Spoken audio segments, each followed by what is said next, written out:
So I'm the social worker here at the Hadlow Center, which is one of our inpatient centers for caring. And we had a patient that came in that had experienced homelessness in the past. She had been at the Sulzbacher Center, and she had a 17-year-old son that was very involved as well. He was in the process of being adopted by somebody involved with their case. And so we met all of them as the patient entered the Hadlow Center. So I met this patient and visited their room. The first time I visited, it was just the patient and the son and the friend, and I talked to them about what their goals were, and they pretty much they understood that she was dying, and they wanted something that would make a difference. They talked about their faith, they talked about a hope in the afterlife and to heaven, and we talked a little bit about things like the boy feeling guilty that he was going to get to go on and his mother wasn't, and we talked about some of those spiritual distress issues that happen. I talked to them about the patient being able to hear, and so that they should say whatever they wanted to say to her. We prayed together, and then I talked to Maria, the social worker, and Maria has tools to do memory making, and we went back to the room together and did the memory making with this young man and his mother. This patient had entered the active dying process, so we knew that she was going to remain at the Hadlow unit until the end of her life. So at that point, my role kind of transitions to providing emotional support for loved ones, seeing what they might need to support them in their grief, getting them ready for the patient's death.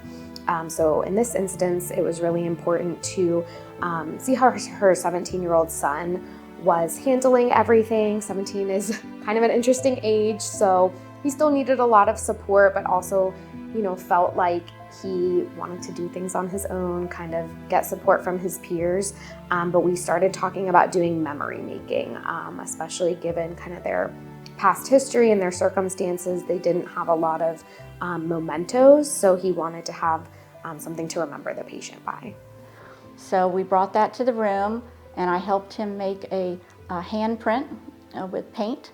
So I painted his hand and put it on paper, and then he wanted to do his mother. So he took the paper, painted his mother's hand in a different color, and he put her hand down on it. And it wasn't intentional, but the way it came out is it looked like a heart. It was beautiful. Yeah. As a social worker, my main concern for patients and their families is primarily that their emotional well-being is supported and that their practical needs are taken care of. So really my framework as a social worker is meeting patients and their families exactly where they're at. So emotions and practical needs can really differ patient from patient. Obviously this circumstance is very unique and anyone else's might look different. So my primary concern is really getting to know people and saying what is most important to you right now and saying what can I help you with. So being able to focus on patient and loved ones' goals and needs is really meaningful for me, and being able to kind of create that special moment in a really difficult time in people's lives. Obviously emotions can run really high, and typically people are sad, upset, but being able to connect with them on kind of a human level and say, tell me about your loved one, reminding them that their loved one is not just this disease or the symptoms anymore, and getting to know about them as a person has been really something that I love in this job.